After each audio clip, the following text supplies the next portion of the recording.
श्रीमहागणाधिपतये नमो नमः। श्रीमहासरस्वत्यै नमः।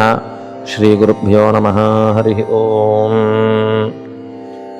ओं श्रीभगवान् रमणमहर्षये नमो नमः। ఒకనాడు మధ్యాహ్నం తర్వాత భగవాన్ ఉపదేశసారము అనేటువంటి ఒక ప్రకరణమును గురించి ముచ్చటించారటండి. ఇది భగవాన్ చెప్పినటువంటి గొప్ప లీల. దీనికే దారుకావన లీల అని పేరు. ఈ దారుకావన లీల గురించి భగవాన్ ప్రత్యేకంగా చెప్పడం ప్రారంభించారట. ఇది రమణులు చెప్పిన కథల్లో ఒకానొక మకుటంగా చెప్పబడింది. ఇది దారుకావనంలో శివుని లీలను శ్రీమురుగనార్ అనేటువంటి ఒక ఆయన తమిళంలో గేయ రూపం అంటే పాటల రూపంగా రచించారటండి. ఆ వనంలో మునులు కర్మల బలంచే గర్విష్ఠులై శివుని పైన ప్రయోగం చేశారు. శవకేశవులు వరుసగా పురుష మోహినీ వేషములు ధరించి మునిపత్నులను మునులను వేరువేరుగా ఆకర్షించి వాళ్ళందరినీ కూడా భంగం చేశారు. అంతటా ఆ మునులు పశ్చాత్తాపం చెంది శరణు వేడగా శివుడు వారికి జ్ఞానోపదేశం అనుగ్రహించాడు. అయితే ఈ ఘట్టం వచ్చిన తర్వాత శ్రీ మురుగనారు గారు మునులకు శివుని ఉపదేశ భాగమును మీరే రచించడానికి తగిన వారని రమణ మహర్షి దగ్గరికి వచ్చారటండి. ఆయన వస్తే అప్పుడు వారి ప్రార్థనను అంగీకరించి భగవాన్ ఉపదేశ ఉందియార్ అనేటువంటి దాన్ని తమిళంలో రచించారట. ఉపదేశ ఉందియార్. అయితే తర్వాత భగవాన్లే ఉపదేశసారము అనేటువంటి శీర్షికతో ఆంధ్ర గీర్వాణ అంటే ఆంధ్ర భాషలోనూ తమిళ భాషలోనూ మలయాళ భాషలోనూ ఇంకా రకరకాల భాషల్లోకి భగవానే స్వయంగా అనువదించారటండి. ఈ పురాణగాథ పరమశివుడి యొక్క పామరత్వమును గురించి కొద్దిగా కించపరుస్తుందేమో అన్న భావన ఉండేదటండి ఎవరికి? ఆ మురుగనార్ గారికి. అయితే శివుడు చేసిన ఈ బోధను శ్లోకనిబద్ధం చెయ్యమని మరలా మురుగనారు గారు అనే భక్తుడు కోరగా రమణ భగవాన్ దానిని ఉపదేశసారం అనే పేరుతో 30 శ్లోకాల్లో పొందుపరిచారు అని చెప్పడం జరిగింది. అయితే దానికి సంబంధించిన కథ ఒకనాడు భగవాను ఆ మురుగనారాయణ గారికి చెప్పడం ప్రారంభించారట. పావన హిమాలయ భూమిలో దారుకావనం అనేటువంటి తపోభూమి ఉంది. అక్కడ ఒక తాపసుల సంఘం ఉండేది. వారు వైదిక కర్మనిష్టాగరిష్ఠులు, పూర్వమీమాంసా పండితులై. పూర్వమీమాంస అంటే కర్మలు మొత్తం, ఈ వేదం చేత ప్రతిపాదితమైనటువంటి కర్మల్ని పూర్వమీమాంస అంటారు. పండితులై దుష్కరమైన యోగ విధులను నిర్వర్తిస్తూ అసమాన సిద్ధశక్తులతో విరాజిల్లేవారు. అయితే వారు ఉత్తరమీమాంస ప్రతిపాదిత వేదాంతాన్ని పట్టించుకోకుండా నిరీశ్వరవాదంగా ఉండేటువంటి వారు. తపోశక్తులతో విజృంభించి తామే సమస్తానికి అధినేతలమని విర్రవీగుతుండేవారు ఆ మునులందరూ కూడా. వారి యాగాలు చాలా చేసి కృతజ్ఞపూర్వకాలు అయ్యాయి. అంటే వాళ్ళకి వేదాంతం యొక్క జ్ఞానం లేకపోవడం చేత ఆ యాగాలు పరిపుష్టిని పొందలేకపోతున్నాయి. ఆ కారణంగా వాళ్ళు గొప్ప నిగ్రహానుగ్రహ సంపద కలిగిన ఆత్మజ్ఞాన శూన్యులై చరించేవారు. అటువంటి మూర్ఖ పాఖండులను ఉద్ధరించడానికని ఉబలాటపడ్డాడు ఉమాధవుడు. ఎంత బాగా చెప్పారు చూడండి, ఉమాధవుడు. అందులో స్వామి అమ్మవారిద్దరూ కూడా ప్రతిధ్వనిస్తున్నారు. భగవాన్ అంత గొప్పగా మాట్లాడేవారండి. ఉమాధవుడు.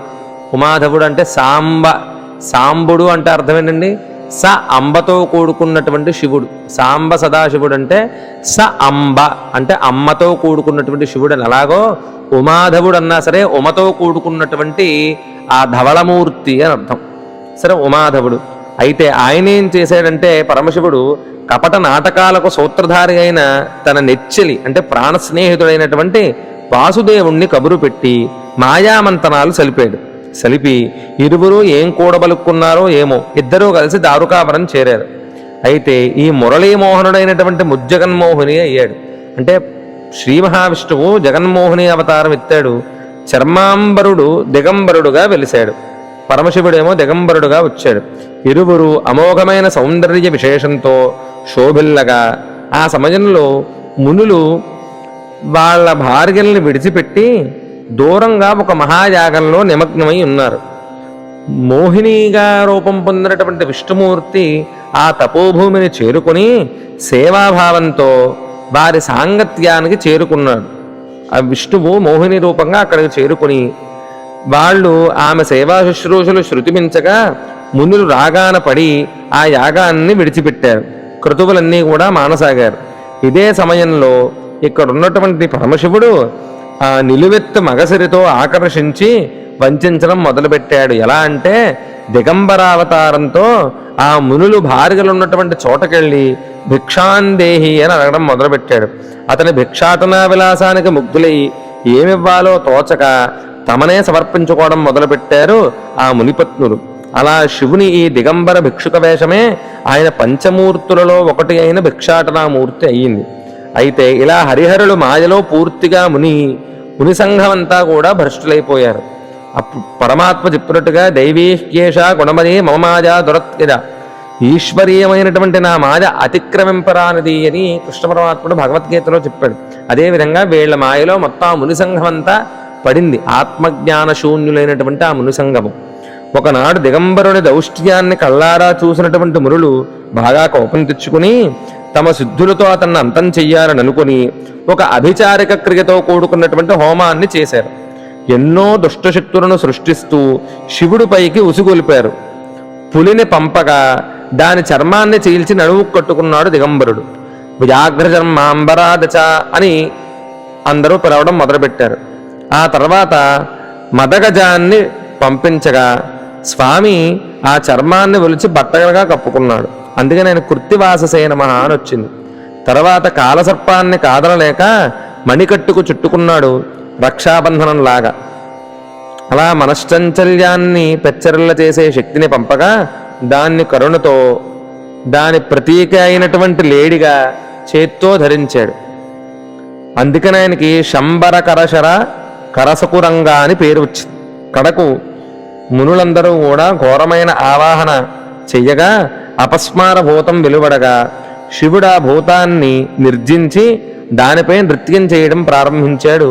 ఆ రూపమే పంచమూర్తులలో నటరాజమూర్తి అని ప్రఖ్యాతిగాంచింది. ఆ నాట్యాన్ని సురసంఘమంతా ఆశ్చర్యంగా వీక్షించగా భరతుడనేటువంటి మహాముని దాన్ని శాస్త్రంగా రూపకల్పన చేసి భరతనాట్యం అనేటువంటి ప్రసిద్ధిని తీసుకొచ్చాడు. ఇది శివుని భక్తి పరతంత్రకు మరో మచ్చు తనక. ఇలా తమ ప్రయత్నాలన్నీ నీరు కారిపోగా మునులకు వివేకం ఉదయించి వచ్చినవాడు పరమేశ్వరుడిని గుర్తించి శరణాగతి చేయగా భోళాశంకరుడు ఇట్టే ప్రసన్నుడే వారికి ఆత్మసాక్షాత్కారాన్ని కలుగజేసి జ్ఞానశూన్యులైనటువంటి వాళ్ళని జ్ఞానంలోకి ఉపక్రమింపజేశాడు.